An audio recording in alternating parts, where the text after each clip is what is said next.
भगवान बुद्ध के बारे में पढ़ रहे थे हम, बौद्ध धर्म।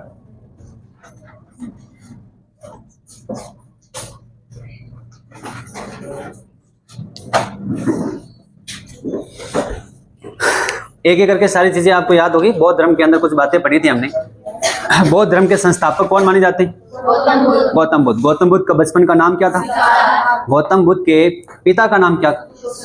सुद्योधन, है ना। माता का नाम महामाया। की मृत्यु हो जाती है गौतम बुद्ध के जन्म के 7 दिन पश्चात, और उसके बाद में उनका जो लालन पालन है, भरण पोषण जो है उनका कौन करती है? उनकी मासी करती है, जिनका नाम क्या है? प्रजापति गौतमी। और आपको ये भी मालूम है कि उनके पुत्र का नाम जो है वो क्या था? राहुल था। और उनकी पत्नी का नाम यशोधरा था। उनके पहले गुरु कौन थे? अलार कलाम। और द्वितीय गुरु कौन से थे? रामपुत। ये भी आपको थोड़ा ध्यान में रखना है। और आप सभी को, जैसा कि हमने कुछ चीजें पढ़ी है कि कौंडिन्य नामक का एक ब्राह्मण था जिसने एक भविष्यवाणी की थी। सुद्योधन को ये बोला था कि आपका जो पुत्र है वो या तो क्या बनेगा? सम्राट बनेगा, या फिर वो क्या बनेगा? साधु बनेगा। लेकिन इस जदोजहद में लगे रहे कौन? सुद्योधन की हमारा बेटा क्या बने? सम्राट ही बने। वो कभी भी साधु न बन पाए। इस चक्कर में उन्होंने उसको इतनी ज़्यादा, हम ये कह सकते हैं कि खुशी देना, सुख देना, लग्जूरियस जो लाइफ होती है वो उसको प्रोवाइड करवाना, ये सारे काम किए थे उसके लिए। और लगातार वो वैसे ही रहे और उनको हर एक चीज़, मतलब जिस चीज़ की भी नीड थी वो उनको उपलब्ध रही थी। अंत में पता चलता है कि 4 दृश्य दिखाई पड़ते हैं। साइन करके हो क्या? साइन कर दो फिर। ये चेयर पड़ी, आगे आ जाओ। कोई सुद्योधन की यदि बात करें, उन्होंने काफी प्रयास किया। किस लिए? कि बेटा क्या बन जाए? सम्राट। लेकिन नियति को कुछ और ही मंजूर था। और शायद सुद्योधन ये चाहते थे कि मेरा बेटा सबसे बड़ा सम्राट बनेगा और दुनिया में बहुत नाम होगा।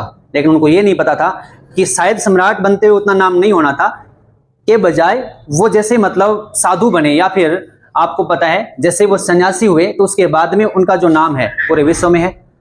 आपने देखा कि उनका जो नाम है वो भारत में ही नहीं, भारत से बाहर भी है। इसका मतलब ये चीजें इस प्रकार से प्रदर्शित हुई। बाद में बहुत सारी चीजें देखने को मिली। कितनी वर्ष की आयु के अंदर भगवान बुद्ध की यदि बात करें, भगवान बुद्ध पहले कहना उचित नहीं है, सिद्धार्थ ही है। भगवान बुद्ध बाद में कहलाए। इसका मतलब सिद्धार्थ जो है कितनी वर्ष की आयु के अंदर अपना घर त्याग किया था? उनका बेटा कितने साल का था?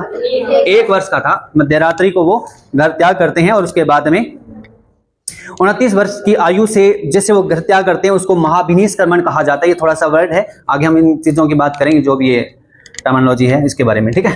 तो ये सारी चीजें आपको थोड़ी ध्यान में रखनी है। और क्या घटना हुई? सबसे पहले वो कहां चले गए? अलार कलाम के आश्रम में गए। उसके बाद में वहां से उन्होंने, जो अलार कलाम थे वो कौन से आचार्य थे? सांख्य दर्शन के आचार्य, है ना। इसलिए आपको ये भी ध्यान रखना है कि जो बौद्ध धर्म है उसके ऊपर सबसे ज्यादा जो प्रभाव दिखाई पड़ता है वो किसका पड़ता है? सांख्य दर्शन का, है ना। ये भी आपको ध्यान में रखना। योग करना सीखा था किससे? योग किससे? अलार कलाम से सीखा था। दूसरी कोचिंग किससे की थी? रामपुत से। मतलब दोबारा गए थे रामपुत के पास। मतलब कोचिंग पहले वाली ठीक नहीं लगी शायद, फिर उनके बाद में लगा नहीं पहले वाली बढ़िया थी, यहाँ ऐसे आ गया मैं, है ना। तो कुछ शिक्षा वहां से ग्रहण की। अंत में पता चली जाता है कि अच्छा सब कुछ सिलेबस तो पूरा हो चुका है, अब किसी के पास जाने का कोई फायदा नहीं है, ये तपस्या तो खुद ही करनी पड़ेगी, है ना। स्टडी खुद, सेल्फ स्टडी करोगे तभी जाकर के आपका सिलेक्शन होगा। अंत में पता चलता है, क्योंकि पहले मार्गदर्शन जरूरी होता है, ये सारी चीजें होती है। उसके बाद में वो एक जगह पड़ती है उरुवेला, है ना। उरुवेला स्थान पे जाते हैं। वहां पे उनको कुछ लोग और मिलते हैं, वही तैयारी कर रहे होते हैं, वही सेम जिसकी तैयारी कौन कर रहा है? सिद्धार्थ कर रहा होता है। और उनसे मिलता है। उनका नाम क्या है? कौंडिन्य। वो कौंडिन्य वो नहीं है जो पहले था, ये कौंडिन्य अलग है। और उसके 4 साथी और मिलते हैं, उनके साथ बातचीत होती है। और उसके बाद में बोला जाता है कि अपने को कठिन तपस्या करनी होगी, उसके बाद में हमें सत्य की हमें खोज हो सकती है। लेकिन पता चलता है कि इतनी ज्यादा कठिन तपस्या कर नहीं पाते, क्योंकि सुख सुविधा में पले सिद्धार्थ वो सब कुछ झेल नहीं पाते। इसलिए उन्होंने बोला कि नहीं, हमें तो मध्यम मार्ग निकालना होगा। और इसलिए उन्होंने एक प्रवचन भी दिया इस प्रकार का कि वीणा की तार को इतना भी नहीं खींचो कि वो टूट जाए, और इतना ढीला भी मत छोड़ो कि उसके अंदर कोई संगीत जो है ना उत्पन्न न हो, कंपोज ना हो सके। इस प्रकार की चीजें उन्होंने बोली। उसके बाद में वो वहां से उन दोनों के बीच में मतभेद हो जाता है और वो अपना रास्ता अलग कर लेते हैं। सिलेबस वही है, चीजें वही है, पर पढ़ना क्या है वो उनको पता चल गया था कि मुझे किस प्रकार से चीजों को कवर करना है। लेकिन सुजाता नाम की एक लड़की काफी इंपॉर्टेंट है, याद रखना है। सुजाता नाम की लड़की ने खीर खिलाई थी, याद रखना। ये खीर किसने खिलाई थी? सुजाता नाम की लड़की ने। ये सारी चीजें आपने देखी। उसके बाद में आपको पता है कि भगवान बुद्ध को वो जो घटना हुई उसके 49 दिन बाद में 35 वर्ष की आयु के अंदर भगवान बुद्ध को ज्ञान की प्राप्ति हो जाती है। और ज्ञान की प्राप्ति कहाँ होती है? बोध गया के अंदर, पीपल का वृक्ष जो होता है उसके नीचे, जिसको बोधि वृक्ष भी कहा जाता है, वहां उनको क्या प्राप्ति होती है? ज्ञान की प्राप्ति होती है। ये आप में अपने आप में इंपॉर्टेंट है, पूछा जा सकता है कि भगवान बुद्ध को ज्ञान की प्राप्ति कहाँ हुई? पीपल के वृक्ष के नीचे। क्या कहा जाता है? बोधि वृक्ष। स्थान बोध गया, है ना। ये कहाँ पड़ता है? बिहार में पड़ता है ना। थोड़ा सा आपको ये ध्यान में रखना है। और आपको ये भी बताना चाहिए कि अच्छा भगवान बुद्ध की यदि बात करें, है ना, सिद्धार्थ की बात करें तो जन्म कहाँ हुआ उनका? लुम्बिनी, जिसको रेमिनदई अभी रूमिनदई कहा जाता है, वर्तमान में उनका नाम कहाँ पड़ता है? ये नेपाल में पड़ती है जगह। ये आपको ध्यान में रखना है। लेकिन आपको ये भी ध्यान रखना है कि जन्म केवल वहां हुआ है, लेकिन उनका जो जीवन यापन हुआ है, जितना भी उन्होंने अपना जीवन यापन किया वो कपिलवस्तु में किया है। कहाँ किया था? कपिलवस्तु। और कपिलवस्तु भी नेपाल में ही पड़ती है। ये थोड़ा सा ध्यान रखना। अब आपके लिए इंपॉर्टेंट बात क्या है? बंद कर दो, सर्दी आ रही, अंधेरा ज्यादा नहीं हो जाएगा?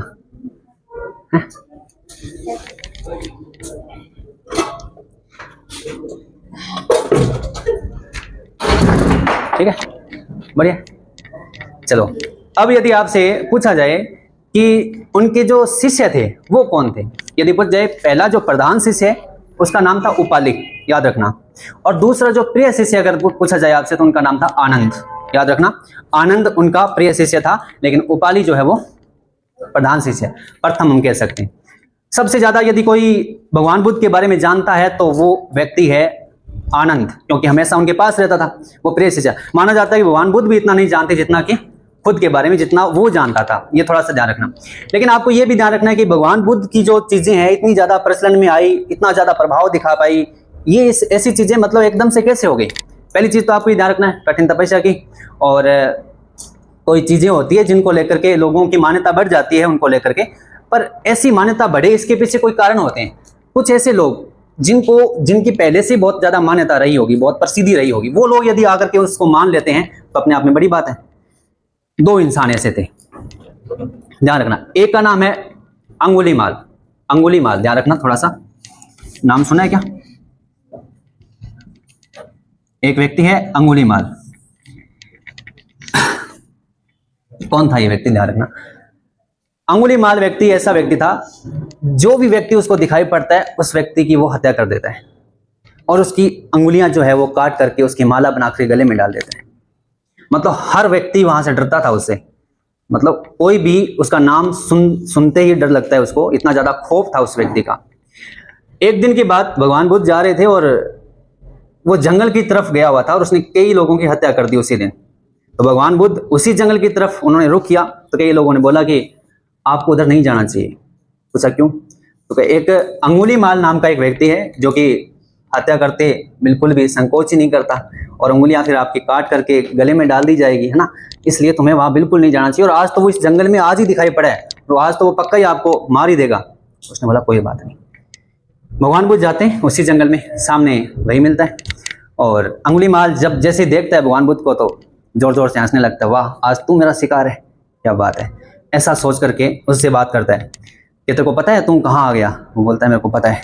भगवान बुद्ध कहते हैं मुझे पता है मैं कहाँ पहुंचा हूँ, मुझे ये भी पता है कि तू कौन है। कि तेरे को इतना पता होने के बावजूद तू यहाँ पहुंच गया, इसका मतलब तेरे को डर नहीं लगता? कि नहीं, डर नहीं लगता। हल्की हल्की स्माइल कर रहे हैं भगवान बुद्ध और कुछ भी नहीं बोलते। मतलब ऐसा मतलब डर वाली बात उसके चेहरे पे बिल्कुल थी भी नहीं। तो इसका मतलब तेरे को मेरे से डरना चाहिए और नहीं डर लगता, इसका मतलब तेरे को ये है कि या तो तेरे को मेरे बारे में बिल्कुल पता नहीं, मैं सब कुछ जानता हूँ, के बावजूद भी डर नहीं लगता। क्योंकि डर किस बात का? वो कह रहा है कि मैं इतना बुरा इंसान हूँ, इतना खतरनाक इंसान हूँ, किसी को मारते समय मैं सोचता भी नहीं, और इसका मतलब तेरी मृत्यु तो निश्चित है, फिर भी डर नहीं लगता। वो एकदम से ऐसे बार बार इस प्रकार के मतलब हंसते हुए थोड़ा थोड़ा मुस्कुराते हुए बात कर रहे हैं, तो सामने वाले के मन में हो ही जाता है कि ऐसा क्या इंसान है, हर कोई डरता है मेरे से लेकिन ये नहीं डरता, अपने आप में बड़ी बात होगी। उसने बोला क्यों नहीं डर लगता? कि मुझे ऐसा लगता है कि अभी तेरे अंदर बहुत सारी कमी है और तू ये जो सब कर रहा है ना वो सही नहीं है इसका मतलब, और तू ये जो कर रहा है मुझे ऐसा लगता है कि तू बिल्कुल भी बुरा इंसान नहीं है। कई बार ऐसे बोलते हैं ना कि मतलब एहसास हो जाता है सामने वाले को, वो कहता है कि मैं बहुत बुरा हूं, लेकिन भगवान बुद्ध कहते हैं तू बिल्कुल बुरा नहीं है। हालांकि इस दुनिया में कोई बुरा होता ही नहीं है, तू ही नहीं कोई बुरा नहीं होता। इस प्रकार की बात करते हैं तो वो कहता है कि कमाल की बात है, मतलब मैं कह रहा हूं कि मैं बुरा हूं तो कह रहा है बुरा नहीं है, कोई बुरा नहीं होता। ऐसा इसलिए क्योंकि तूने जो बुराइयों का रास्ता पकड़ रखा है, इसका मतलब ये है कि तुझे ऐसा लगता है कि तुझे शायद इससे संतुष्टि मिलती होगी, लेकिन ध्यान रखना इसमें कोई संतोष नहीं है। तुझे ऐसा लगता है कि तेरे पास सब कुछ है और तुझे ऐसा लगता है कि इन सब लोगों को मारता हूं तो मुझे संतुष्टि मिलती है। ध्यान रखना जीवन में कभी संतुष्टि नहीं मिलेगी इन सब से, खुशी कहीं और है। इस प्रकार के काफी ज्यादा प्रवचन देते हैं भगवान बुद्ध उनको। तो थोड़ी देर बाद में अंगुलीमाल जो है वो रोने लगता है। आदमी ऐसा लगता है कि अंगुलीमाल जो है वो व्यक्ति मतलब उसके शरण में चला जाता है, किसके? भगवान बुद्ध के। और बोलते हैं कि भगवान बुद्ध जो है पहली बार कोई व्यक्ति, इतना बुरा व्यक्ति जो है जिसको हम ये कह सकते हैं कि कभी भी कोई इंसान सुधर भी नहीं सकता, वो इंसान सुधर भी जाता है और उसके शरण में चला जाता है, तो अपने आप में बड़ी बात है। तो लोगों के मन में ये रहता है कि अच्छा वो व्यक्ति अगर उसके शरण में चला गया तो कम से कम कोई तो बात होगी, मतलब भगवान बुद्ध के अंदर इसी वजह से इतना ज्यादा ज्ञान दिया है, तभी वो व्यक्ति मतलब सही रास्ते पे है। पहली चीज तो ये ध्यान रखना, इसकी वजह से प्रसिद्धि मिली है, एक तो ये ध्यान रखना, क्योंकि ये बहुत बुरा व्यक्ति था, इस वजह से वो उसके शरण में चला जाता है। इस वजह से पहली बात तो लोगों की मान्यता बढ़ जाती है इस बात को। एक और आपको ध्यान में रखना है, एक वैशाली की नगर वधु थी।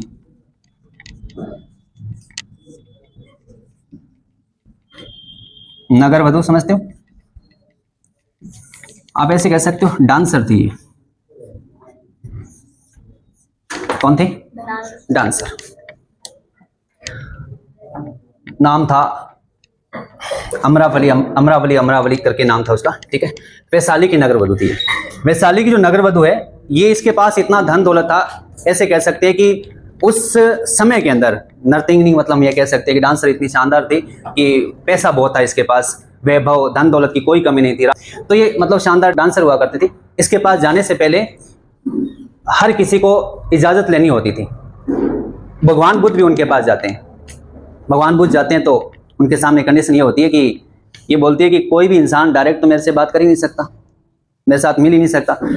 यहाँ की राजा महाराजा है, उनकी भी लाइन लगी होती है, तो तेरी तो हिम्मत ही नहीं है। इतना ज्यादा इग्नोर किया भगवान बुद्ध को। उसके बाद में जैसे भगवान बुद्ध उनसे बात करने लगते हैं तो वो कहते हैं कि तेरे पास सब कुछ है, धन दौलत सब, खुशी हो सकती है, लेकिन तेरे पास एक चीज की कमी है, ये तो खुश नहीं है। तो उसने बोला तेरे को कैसे पता मैं खुश नहीं? तो मुझे पता है, तेरे चेहरे से पता चलता है कि तू खुश नहीं है। थोड़ी देर बाद में इनके बीच में बहस होती है। अंत में वैशाली की जो नगर वधु है वो इस बात को मान जाती है कि सच में मैं खुश नहीं हूँ। पर आपको ये बात कैसे पता चली? तो मुझे पता है कि तेरे पास सब कुछ होते हुए भी तुझे अपने जीवन के अंदर संतुष्टि नहीं है, इसलिए तुम्हें ये धन दौलत कभी भी सुख नहीं दे सकती। तो कहा जाता है कि उस नगर वधु ने उस जगह पे जितना भी उसके पास धन था वो सारा धन उस समाज के अंदर उन्होंने बांट दिया, और वो भी मतलब किसके शरण में चली गई? भगवान बुद्ध के। बात करें पहला व्यक्ति जो है वो कौन था? अंगुलीमाल था। दूसरी वैशाली की नगर वधु है, डांसर है वो भी उनके शरण में चली जाती है। दोनों उनके शरण में जाने के बाद में पता रहता है कि अच्छा इतने बड़े व्यक्ति भी यदि उसके शरण में जा रहे हैं तो कहीं ना कहीं उनकी मान्यता बहुत रही होगी। तो पहली चीज तो आपको ध्यान रखनी है कि भगवान बुद्ध की यदि बात करें तो मान्यता कैसे बढ़ी? जिन लोगों की पहले से कोई मान्यता थी वो लोग उनके शरण में चले जाते हैं, इस वजह से। आगे बात समझ में? ये थोड़ा सा ध्यान रखना। अच्छा, दो लोग और इंपॉर्टेंट हैं। एक तो उनका शिष्य का नाम क्या था? एक तो था प्रधान शिष्य जिसका नाम था उपालि। दूसरा शिष्य जो सबसे ज्यादा प्रिय था। यदि आपसे पूछा जाए कि महिलाओं को एक उनका संघ हुआ करता था, थोड़ा सा ध्यान रखना, संघ में प्रवेश करने के लिए जो इजाजत दी थी वो किसके कहने पे दी थी? आनंद के कहने पे दी थी। ये थोड़ा सा आपको ध्यान में रखना है, ठीक है। इससे पहले की कहानी हमने पढ़ी थी। अच्छा, लास्ट के अंदर हमने क्या पढ़ा था कि हाँ, सुजाता नाम की लड़की थी, खीर खिलाई, उसके बाद में वो कहाँ चले जाते हैं? बोध गया के अंदर उनको ज्ञान की प्राप्ति हो जाती है। ज्ञान की प्राप्ति होने के बाद में वापस लौटते किसके पास? रिधिका कौन है? वापस लौट जाते हैं भगवान बुद्ध और उनके सामने सारनाथ की यदि हम बात करें, कौन सी जगह पड़ती है? सारनाथ। पहला उपदेश कहाँ दिया यदि आपसे पूछा जाए तो? सारनाथ में दिया। और किसको दिया उपदेश? जैसे वो वापस जाते हैं तो 4 लोग और मिलते हैं उनको। 4 लोग तो वो और एक जो जिसका नाम क्या था? कौंडिन्य, जो कह रहे थे कि हमें क्या करना है? कठोर तपस्या करनी है, सत्य की खोज तभी होगी लेकिन सबसे पहले सतह खोज कौन कर लेता है? सिद्धार्थ। भगवान बुद्ध जैसे उनके सामने जाता है तो मतलब कोऑर्डिनेट देख करके ही पता उसको चली जाता है कि तेरा सिलेक्शन हो गया, चेहरे से पता चली जाता है सिलेक्शन हो रखा है तेरा।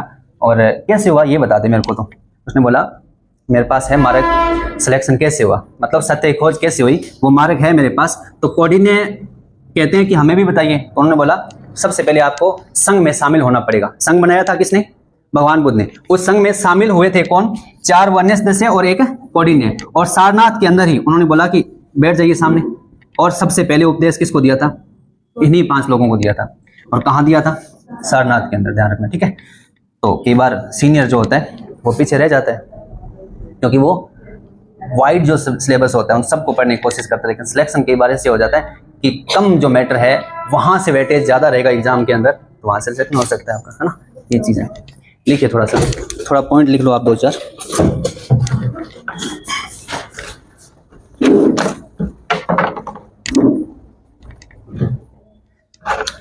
लास्ट में आपने लिखा था कि वीणा की तार को इतना भी मत खींचो, तो सुजाता नाम की लड़की ने, हाँ नेक्स्ट लिखो, फिर इसके आगे लिखो। लिखो सिद्धार्थ ने मध्यम मार्ग का प्रतिपादन किया, ये लिख लिया था।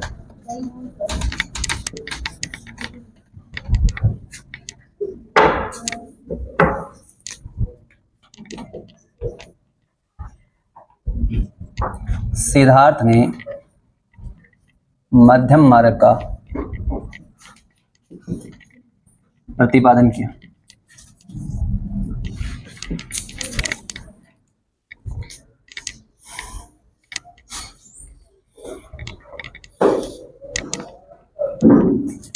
बुद्ध ने कहा था, लिखना,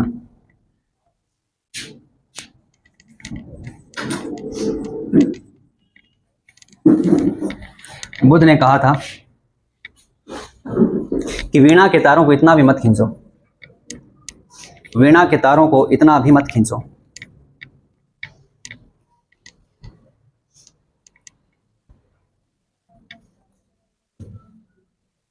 ये लाइन लिखवाई नहीं थी आपको? वीणा के तारों को इतना भी मत खींचो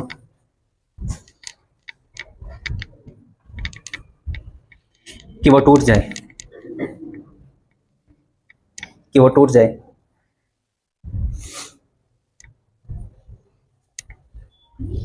और इतना ढीला भी मत छोड़ो, और इतना ढीला भी मत छोड़ो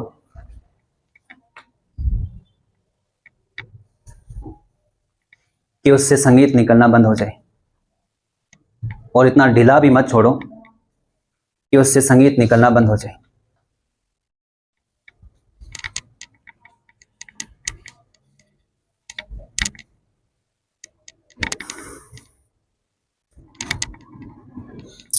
अच्छा, ये जो घटना हुई, इस घटना के 49 दिन बाद, लिखना,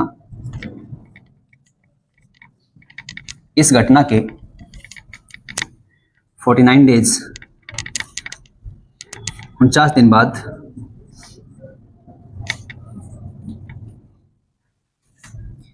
35 वर्ष की आयु में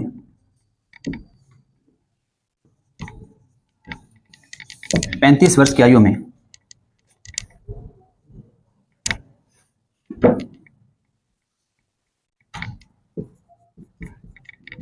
भगवान बुद्ध को 35 वर्ष की आयु में भगवान बुद्ध को बोध गया में, बोध गया कहाँ है? बिहार। बोध गया में नदी आपसे पूछा जा सकता है, निरंजना, निरंजना नदी के किनारे, निरंजना नदी के तट पर, इस लिखना,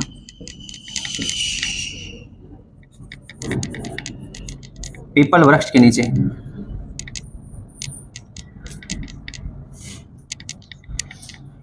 वैशाख पूर्णिमा, वैशाख पूर्णिमा को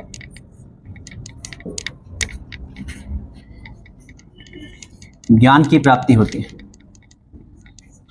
वैशाख पूर्णिमा को ज्ञान की प्राप्ति होती है।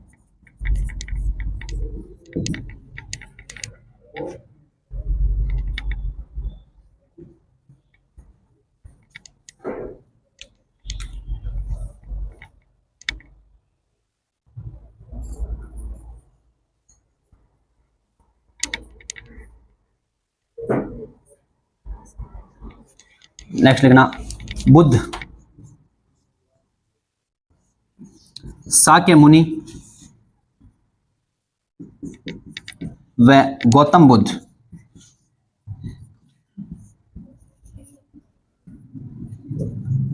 के रूप में प्रसिद्ध हुए।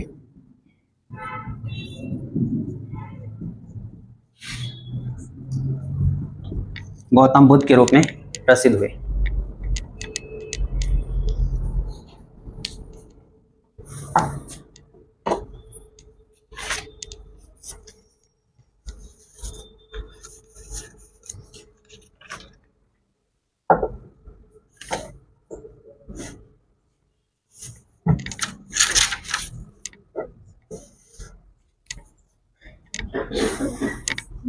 नेक्स्ट लिखो भगवान बुद्ध, लिख लिया ये,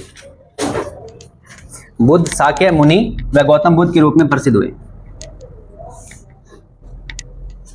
नेक्स्ट लिखो बुद्ध ने सारनाथ में संघ की स्थापना की।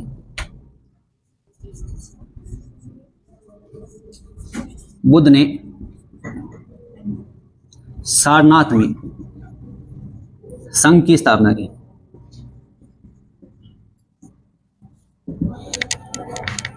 बुद्ध ने सारनाथ में संघ की स्थापना की।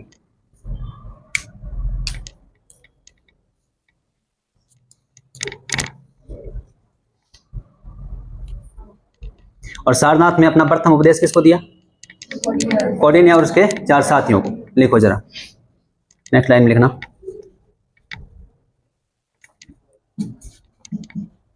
देखो भगवान बुद्ध ने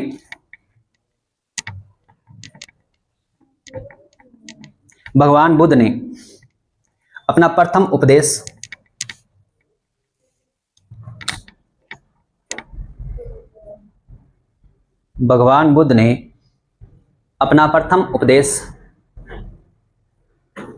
सारनाथ में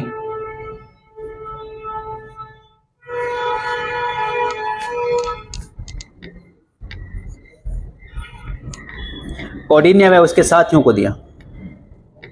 सारनाथ में कौंडिन्य व उनके साथियों को दिया।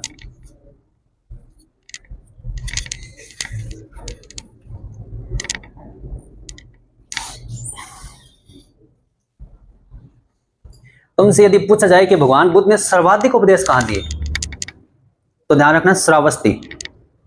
श्रावस्ती आपने महाजनपद जो पढ़े थे उसके अंदर आपने देखे होंगे। श्रावस्ती किसकी राजधानी थी? कौशल, है ना? ठीक है, तो सबसे ज्यादा उपदेश कहां दिए फिर? श्रावस्ती में। लिखिए जरा, देखो भगवान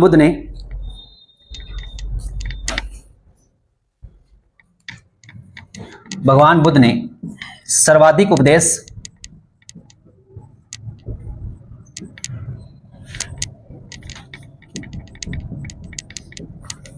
श्रावस्ती में दिए। सर्वाधिक उपदेश श्रावस्ती में दिए। वर्षा काल होता था ना, तो उस समय मतलब वो एक ही जगह रुका करते थे, ये आपको थोड़ा ध्यान रखना है। और वर्षा काल सबसे ज्यादा व्यतीत जो हुआ है वो भी कहाँ हुआ था?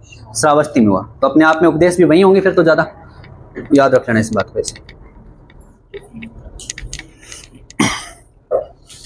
अवंती आपने पढ़ा था, महाजनपद, है ना, जिसकी राजधानी आपने देखी थी उज्जैन थी। और क्या थे? बोलो, बाहुबली के अंदर नाम आता है उसका, माहिष्मति, है ना, ये ध्यान रखना। तो वहां के शासक थे प्रद्योत। उन्होंने भगवान बुद्ध को आमंत्रित किया था कि आप हमारे यहाँ पे भी आइए, लेकिन ध्यान रखना भगवान बुद्ध वहां गए नहीं थे। कई बार पूछ लिया जाता है। प्रद्योत कहाँ के शासक थे? अवंती के। उन्होंने उनको बुलाया था, इनवाइट किया था कि आप यहाँ पे पहुंचे, लेकिन भगवान बुद्ध काफी बुजुर्ग हो चुके थे और उनको लगा कि मेरा जाना शायद मैं नहीं जा सकता, क्योंकि इतनी मेरे अंदर ताकत है नहीं अभी। इस वजह से आपको ये ध्यान रखना है कि उन्होंने अपने शिष्य को, किसी शिष्य को भेजा था वहां पे, खुद नहीं गए थे। ठीक है, लिखो, नेक्स्ट लिखो, स्टार लगा के लिखना।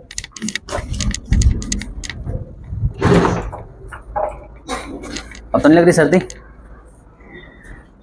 लिखो, अवंती के शासक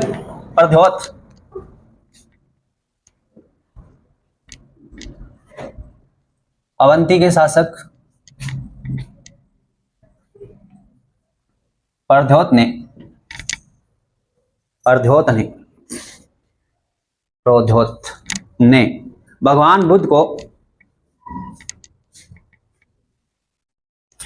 बुद्ध को आमंत्रित किया।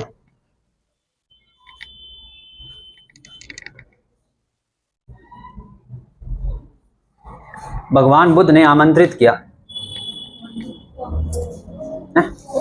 हाँ, भगवान बुद्ध को आमंत्रित किया, सॉरी, भगवान बुद्ध को आमंत्रित किया, लेकिन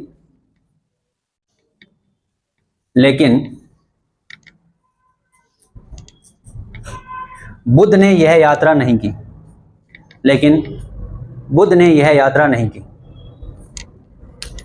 अवंती के शासक प्रद्योत ने भगवान बुद्ध को आमंत्रित किया, लेकिन बुद्ध ने यह यात्रा नहीं की।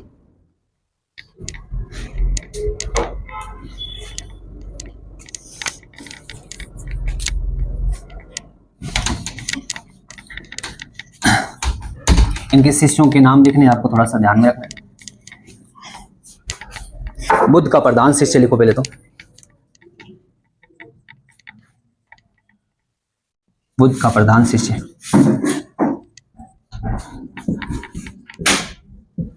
नाम है उपाली, याद रख लोगे, उपाली। बुद्ध का प्रिय शिष्य यदि पूछा जाए आपसे,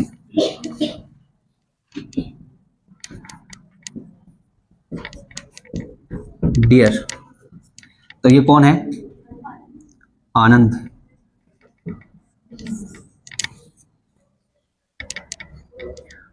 आनंद सबसे प्रिय शिष्य माने जाते हैं, और सबसे ज्यादा भगवान बुद्ध के करीब जो थे वो कौन थे?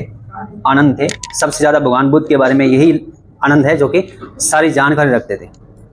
इन्हीं के कहने पे महिलाओं को संघ में आने की अनुमति दी। आपको ये ध्यान रखना है, संघ में आने की अनुमति नहीं थी महिलाओं को। भगवान बुद्ध ने कभी भी नहीं चाहा था कि महिलाओं को संघ में शामिल किया जाए। इनके संघ में महिलाएं शामिल नहीं थी, तो आपको ये ध्यान रखना है। तो किसके कहने पे सबसे पहले बोला? आनंद। और कौन आई सबसे पहले? उनकी, हाँ, मौसी कह सकते हैं, उनकी माता जो है प्रजापति गौतमी, वही आई थी। अच्छा, कैसे? जैसे हम बात करें संघ की, बात करें संघ में जैसे वो प्रवेश करने लगी तो देखा बाहर जो भिक्षु थे, है ना, उन्होंने बोला कि नहीं माता आप नहीं जा सकते, क्योंकि महिलाओं का संघ में जाना वर्जित है। नियम तो नियम होते हैं। उसने बोला आप उनको जाके बोलो कि मैं उनकी माता हूं। तो कोई जाके अंदर, क्या आप या तो भगवान बुद्ध को बोल दो या कोई जानकार है उनको बोल दो कि आकर के मिले, कम से कम बात तो करे। तो भगवान बुद्ध ने मतलब किसको भेजा था? आनंद को, जाके आप बातचीत कीजिए। तो आनंद को बोला कि मेरे को संघ में शामिल होना है, लेकिन आनंद ने बोला कि नहीं आप नहीं आ सकते, क्योंकि नियम है ये, महिलाओं को आना वर्जित है यहाँ पे। तो उन्होंने बोला नहीं, एक बार बात करके तो देखो, कम से कम पूछो तो सही, बुद्ध से पूछो, कम से कम वो मान जाएंगे। तो जैसे ही वो जाता है तो वो कहता है कि माँ आई है, वही KGF वाली, है ना। तो माँ आई है, इस वजह से आपको संघ में उनको शामिल करना होगा, और ये रिक्वेस्ट है मेरी। तो भगवान बुद्ध कहते नहीं, कभी नहीं। माँ है तो क्या हुआ, नियम तो सबके बराबर होते हैं, इसका मतलब, है ना, महिला है पहले वो बात। इसका मतलब वो कहते हैं कि महिलाओं को प्रवेश नहीं दिया जाएगा, और माता है तो भी मैं प्रवेश नहीं दूंगा। तो उसने बोला एक बार फिर सोच लीजिए, क्योंकि इससे पहले आनंद ये चाहते थे कि महिलाएं शामिल हो जाए, लेकिन कभी भी आनंद की हिम्मत नहीं पड़ी सीधे सीधे जाकर के बात करनी, मतलब भगवान बुद्ध से कि अपने ये बोल दें कि महिलाओं को शामिल कर लिया जाए। लेकिन उस दिन एक नई, मतलब एक अवसर था, और उनकी माता भी आई हुई थी, और उनको ये लग रहा था कि आज तो हम मतलब इमोशनल कर सकते हैं। माता है, माता के चक्कर में इमोशनल हो जाएंगे और महिला को संघ में आने की अनुमति भी दे सकते हैं। तो उन्होंने बोला एक बार और सोच लीजिए। भगवान बुद्ध ने नहीं, सोच लिया मैंने। नहीं मतलब नहीं, क्या सोचो जरा, वो माँ है और माँ आई है और वेट कर रही है वो कि मुझे अपने बेटे से मिलना है और संघ में आना है। नहीं, फिर और कोशिश की, मतलब जैसे कुछ तिगड़म भिड़ाए और बोला कि देखो आज यदि तुम नहीं इनको शामिल कर रहे तो संसार आगे तुम पे बहुत लाछन लगाएगा। इस प्रकार से बोलेगा कि देखो भगवान बुद्ध को इतना ज्यादा ज्ञान हो गया, इतना एटीट्यूड आ गया था उसके अंदर कि उसने अपनी माँ को भी नहीं कुछ समझा, मतलब उनको भी अंदर नहीं आने दिया। इस प्रकार की बात करते हैं तो थोड़ा सा मतलब अंदर से फील होता है कि नहीं आप सब जो इतना मतलब कोशिश कर रहे हो, तो मेरी तो इच्छा नहीं है वैसे कि महिलाओं को शामिल कर लूं, लेकिन तुम्हारी यदि इच्छा है कि महिला को यदि शामिल करना है और माता को यदि आना चाहिए तो तुम्हारे कहने पे मैं उनको शामिल कर रहा हूँ। लेकिन एक बात याद रखना, ये जो संघ है, ये जो धर्म है, बौद्ध धर्म की यदि हम बात करें, ये सदियों तक चलने वाला था। लेकिन जैसे ही महिला शामिल हो जाएगी तो याद रखना ये 500 वर्ष से ज्यादा चल नहीं पाएगा। और वैसा ही हुआ। लेकिन आने वाले 500 वर्ष के बाद में कुछ घटनाएं होती है जिसमें संघ के कुछ टुकड़े हो जाते हैं, अलग अलग भाग निकल पड़ते हैं उसके अंदर, आगे हम पढ़ेंगे उनको, है ना। पर एक चीज आपको यह भी ध्यान रखनी है कि जो संघ टूटा उनके पीछे हाथ महिला का नहीं था। ये मतलब ऐसे सोचना मत कि महिला की वजह से हुआ, पर जैसे भी है इसका मतलब संघ टूट गया था। और उन्होंने बोला कि महिला के शामिल होने से संघ टूटेगा। तो पहली महिला जो थी वो कौन थी? नियम सबके लिए वैसे बराबर ही होते हैं, है ना, लेकिन वहां पे अनुच्छेद 14 का पालन किया था किसने? भगवान बुद्ध ने। मतलब विधि का समान संरक्षण है, कुछ भेदभाव किया जा सकता है, माता को शामिल किया इसका मतलब महिला को शामिल किया जा सकता है। वही बात है ना सेम, जिसमें कई बार आप देखते हो कि अनुच्छेद 14 का पालन भगवान कृष्ण बहुत करते हैं, महाभारत के अंदर करते हैं। आपने देखा होगा जब कर्ण का रथ का पहिया जब जमीन में धंस गया था, उस समय जब बोला गया था अर्जुन को कि अब तीर चला, अब मौका है, तो फिर उसने बोला ऐसे कैसे, मतलब उसके पास तो कुछ है भी नहीं और मतलब रथ विहीन है और मैं कैसे वार कर सकता हूं। तो उस टाइम वो बोलते नहीं, जिस समय द्रौपदी का चीरहरण हुआ था उस समय तो उन्होंने ऐसी कोई बात नहीं सोची। तो हमें भी ऐसा नहीं सोचना चाहिए कि विधि का समान संरक्षण है। तुम ऐसा सोचते हो माधव कि हाँ ये गलत नहीं है, ये सकारात्मक भेदभाव है, जो ऐसा ही करना होगा, है ना। विधि का समान संरक्षण बढ़ा अपने अनुच्छेद 14, वो उसी की पालना करते हुए काम कर लेते हैं। एक तो विधि के समक्ष क्षमता है, मतलब विधि सम्मत काम होना चाहिए। अर्जुन बार बार उनको ये सी बात करा, विधि सम्मत करो कम से कम, आप तो ऐसा मत कीजिए। तो नहीं, ऐसा ही होगा, है ना। तो कई बार लगता है कि छल से भरी हुई है वो पूरी महाभारत, पर फिर भी आपको ये ध्यान रखना है कि बीच का तोड़ निकाला जाता है। हर इंसान को कुछ न कुछ इस प्रकार की परिस्थितियों के अंदर उलझाया जाता है कि कहीं ना कहीं एक सही मार्ग निकल जाए, है ना, धर्म को लेकर के ये चीजें दिखाई पड़ती है। तो यहाँ भी मतलब इस प्रकार के अनुच्छेद 14 का उल्लंघन नहीं हुआ। ध्यान रखना कि विधि का समान संरक्षण है। ये आपने दो चीजें पढ़ी है, वो कहां से लिए? बीच में याद रखना, विधि का समान संरक्षण कहां से है? पॉलिटी घुसा दी मैंने इसमें, कहां से लिया है? अरे याद होना चाहिए तुम्हें, अमेरिका से, अरे ब्रिटेन से। विधि के समक्ष क्षमता है वो, जो नकारात्मक अवधारणा है ना। बीच बीच में आपको मैं पूछता रहूंगा, बहुत काम की चीजें हैं। लिखिए जरा, लिखो, आनंद के कहने पर ही, आनंद के कहने पर ही भगवान बुद्ध ने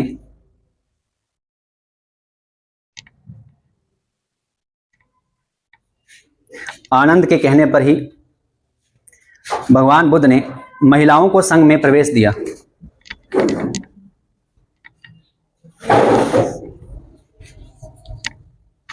महिलाओं को संघ में प्रवेश दिया।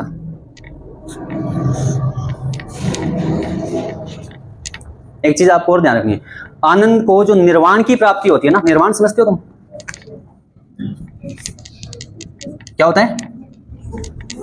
मुक्ति।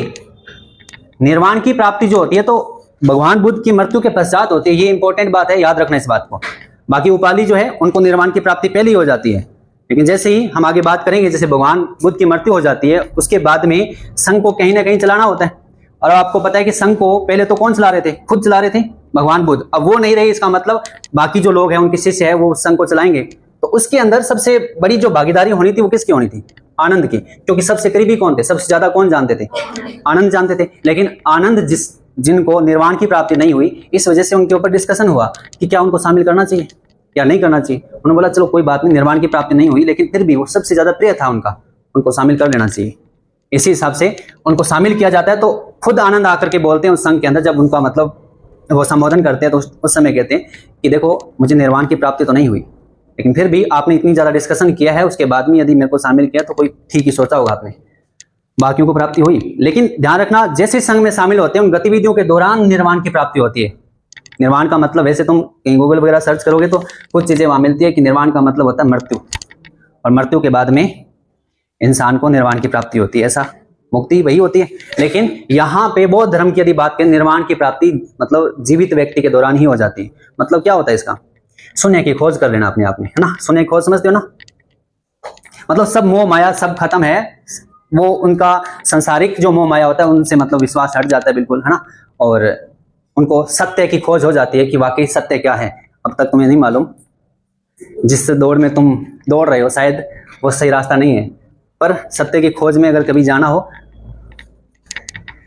आज से कोई 15-20 साल बाद मिलना मुझसे, ठीक है, जॉब वगैरह कर लो उसके बाद, ठीक है।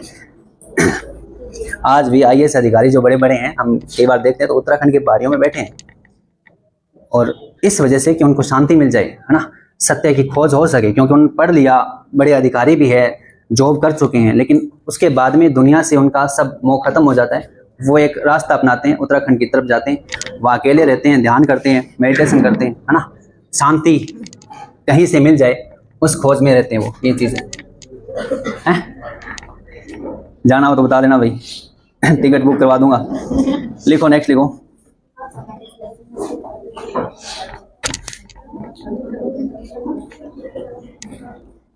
लिखो अंगुलीमाल।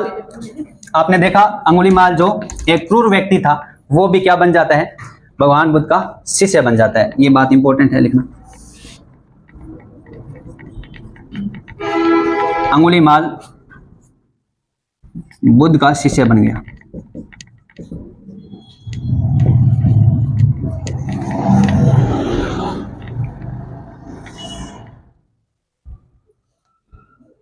एक वैशाली की प्रसिद्ध नागर वधु थी, आम्रपाली नाम था उसका, ठीक है, लिखना वैशाली की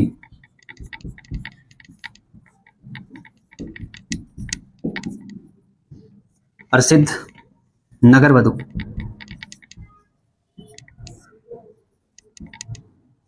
आम्रपाली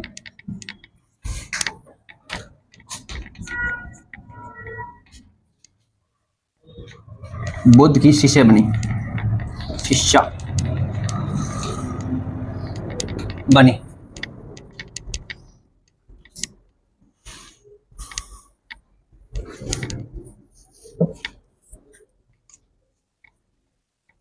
नेक्स्ट लिखो। अच्छा, भगवान बुद्ध की यदि बात करें तो काफी समय जिए थे भगवान बुद्ध। 80 वर्ष की आयु में उनको कुशीनगर में यदि बात करें तो कुशीनगर के अंदर महापरिनिर्वाण कह सकते हैं, मृत्यु प्राप्त हुई थी, ठीक है, कुशीनगर के अंदर। और मृत्यु के बाद ही आनंद को निर्वाण की प्राप्ति हुई, ये भी आपको ध्यान रखना। लिखो, नेक्स्ट लिखो। 80 वर्ष की आयु में, 80 वर्ष की आयु में भगवान बुद्ध को कुशीनगर, 80 वर्ष की आयु में भगवान बुद्ध को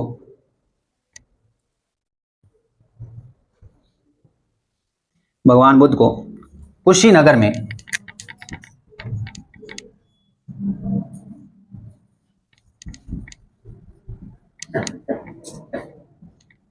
में मृत्यु प्राप्त हुई।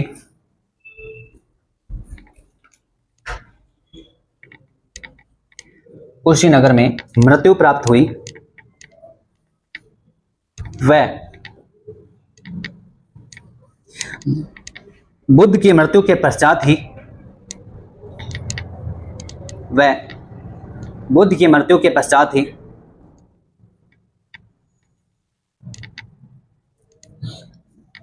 आनंद को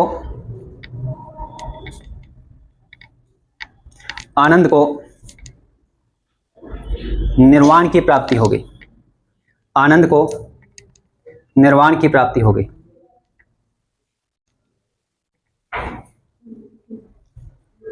आनंद को निर्वाण की प्राप्ति हो गई।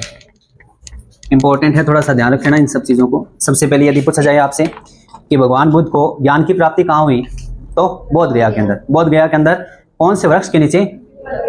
पीपल के वृक्ष के नीचे। ये आपको थोड़ा सा ध्यान में रखना है। कितने वर्ष की आयु के अंदर? 35 वर्ष की आयु के बाद। मतलब जो घटना हुई थी, जिस समय आपको पता है कि दोनों के बीच में जो मतभेद हुआ, उसके 49 दिन बाद में 35 वर्ष की आयु के अंदर उनको क्या मिला? ज्ञान की प्राप्ति हो गई बोध गया के अंदर, पीपल वृक्ष के नीचे। और दिन कौन सा था यदि आपसे पूछा जाए? हाँ, वैशाख पूर्णिमा। ये भी आपको अपने आप इंपॉर्टेंट बात है, ध्यान रखना थोड़ा, ठीक है। यदि पूछ जाए इनके शिष्य दो, एक तो उपाली था प्रधान शिष्य, और दूसरा शिष्य जो प्रिय शिष्य वो कौन था? आनंद। आनंद के कहने पर ही महिलाओं को संघ में प्रवेश दिया गया। ये भी अपने आप में इंपॉर्टेंट बात है, कई बार पूछा जा सकता है। सबसे ज्यादा बौद्ध धर्म पे प्रभाव जो है कौन से दर्शन का पड़ा? सांख्य दर्शन का पड़ा। योग जो है भगवान बुद्ध ने किससे सीखा, पूछा जाए आपसे तो? अलार कलाम, है ना। गुरु कौन था? अलार कलाम के आश्रम में वो गए थे, वहां से सीखा था। दूसरा जो गुरु था उनका क्या नाम था? रामपुर था। वहां से कुछ शिक्षा ग्रहण की, संतुष्ट नहीं हुए वो, और मतलब इस वजह से वहां से वो लौट आते हैं और उसके बाद में वो तपस्या करना शुरू कर देते हैं। सबसे पहले उपदेश कहाँ दिया? सारनाथ के अंदर। सारनाथ के अंदर जो उपदेश दिया, वो उपदेश सबसे पहले किसको दिया? कौंडिन्य व उनके 4 साथियों को पहला उपदेश दिया जाता है। ये आपको ध्यान में रखना है। मृत्यु कहाँ होती है? कुशीनगर के अंदर। कितनी वर्ष की आयु में? 80 वर्ष की आयु में। यदि बुद्ध निर्वाण की प्राप्ति आनंद को कब हुई? तो बुद्ध की मृत्यु के पश्चात हुई, पहले नहीं हुई। ये भी आपको ध्यान में रखना है, ठीक है। आगे हम बोध संख्या पढ़ेंगे, अलग अलग टाइम में कौन कौन सी बोध संख्या हुई है और संघ किस प्रकार से काम कर रहे हैं आगे, ये चीजें अपने अच्छे से कवर करनी है। अच्छा, कुछ शासक थे जिन्होंने, जैसे विहार नाम सुना होगा आपने। क्या होता है विहार? विहार का निर्माण करवाया जहां बौद्ध भिक्षुक रह सकते हैं। एक तो स्तूप, स्तूप नाम सुना है? स्तूपा क्या होता है? स्तूप क्या होता है वैसे? स्तूप कुछ इस प्रकार से होता है ना, ये मैंने आपको शायद प्राचीन इतिहास के अंदर, जब आपको कुछ प्राग ऐतिहासिक काल वगैरह या फिर, है ना, सिंधु घाटी सभ्यता जब हम पढ़ रहे थे, उस समय आपको कुछ जिक्र किया था इनका, इस प्रकार का। यहाँ कुछ जगह होती है, बनी होती है, मतलब इस प्रकार की ये स्तूप होते हैं। किसका प्रतीक माने जाते हैं? मृत्यु का। ये ध्यान रखना, आगे हम पढ़ेंगे इसको। इसके अंदर सामान रखा जाता है किनका? मृत्यु के पश्चात जो बौद्ध भिक्षुक है, बौद्ध भिक्षुक समझते ना, बुद्ध के जो जितने भी एक प्रकार से हम कह सकते हैं पुजारी कह सकते हैं प्रकार से, ठीक है, जो बौद्ध भिक्षुक है ना, वो लोग अपना सामान इसी के अंदर रखा करते थे। ये क्या होते हैं? स्तूप होते हैं, ठीक है। लेकिन विहार की यदि बात करते हैं, विहार के अंदर वो लोग क्या करेंगे? निवास करेंगे, मतलब कोई जगह होगी उनके लिए। तो बहुत सारे ऐसे राजा रहे जिन्होंने मतलब अलग अलग टाइम के अंदर, एक तो अमरपाली भी जो है ना वैशाली के अंदर, उसने भी मतलब इस प्रकार की चीजें बना करके दी जिसमें बौद्ध भिक्षुक जो है अपना निवास कर सके। कौन कौन लोग थे उनके बारे में कुछ चर्चा करनी है, आपसे पूछा जा सकता है, लिखिए जरा। एक तो कौशल के शासक थे प्रसन्नजीत। प्रसन्नजीत, कौशल, कौशल आपको पता है कौशल की राजधानी कौन सी थी? श्रावस्ती, है ना। लिखना जरा, कुछ पॉइंट लगा के लिख लो, स्टार लगा के लिखना। देखो, कौशल के शासक प्रसन्नजीत ने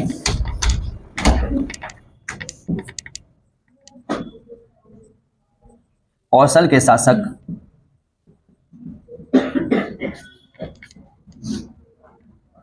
प्रसन्नजीत ने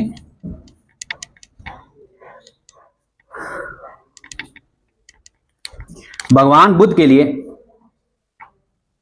कौशल के शासक प्रसन्नजीत ने भगवान बुद्ध के लिए पूर्वाराम विहार का निर्माण करवाया। पूर्वाराम विहार का निर्माण करवाया। पूर्वाराम विहार का निर्माण करवाया।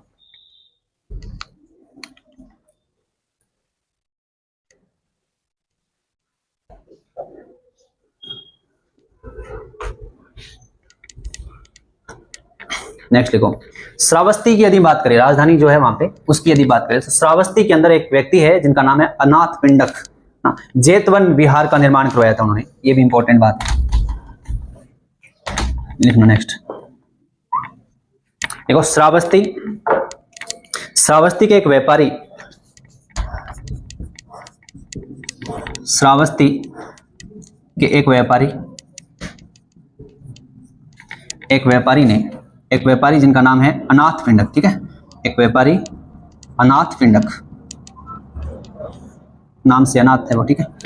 एक व्यापारी अनाथ पिंडक ने भगवान बुद्ध के लिए, अनाथ पिंडक ने भगवान बुद्ध के लिए जेतवन विहार का निर्माण करवाया। जेतवन विहार का निर्माण करवाया।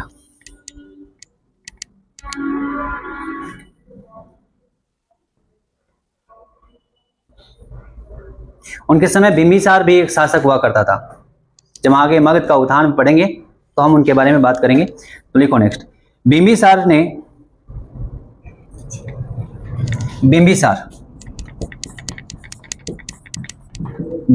ने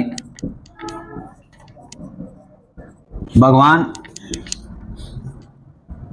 बुद्ध के लिए वेलुवन, भगवान बुद्ध के लिए वेलुवन विहार, वेलुवन विहार हम राजगृह कह सकते हैं। ये आपने पढ़ा था राजगृह, कहाँ है ये बताओगे क्या? महाजनपद में मैंने लिखवाया था आपको, राजगीर राजगृह। कौन सी? पाटलिपुत्र नहीं पढ़ा आपने? ध्यान रखना। ठीक है, बिंबिसार ने भगवान बुद्ध के लिए वेलुवन विहार, राजगृह में पड़ती है जगह, कोष्टक में लिख लेना, का निर्माण करवाया।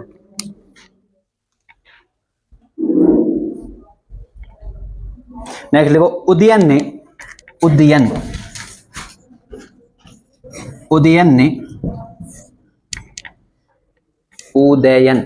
ने गोसीताराम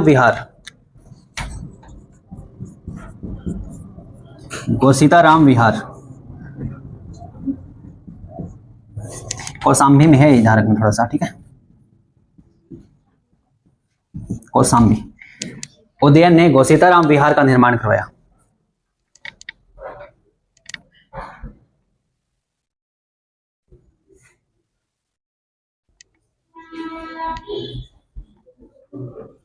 अब एक बची है कौन? नगर वधु, जिसका नाम है आम्रपाली। याद रखना, आम्रपाली ने, और आम्रपाली कहाँ की नगर वधु थी?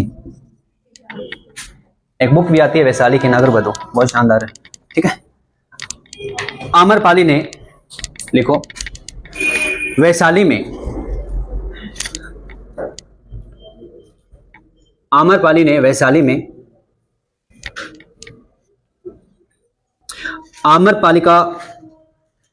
आम्रपाली वाटिका, इसे लिखना, आम्रपाली वाटिका, आम्रपाली ने वैशाली में आम्रपाली वाटिका,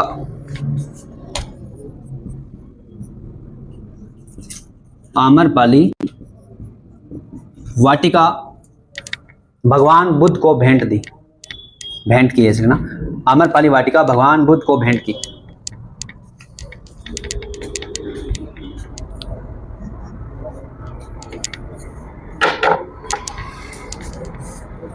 ठीक है, ये सारी चीजें अच्छे से आप पढ़ के आना। कल आते ही, कल वाली जो क्लास है और आज वाली जो क्लास है, सारी फैक्ट आपको अच्छे से याद होना चाहिए।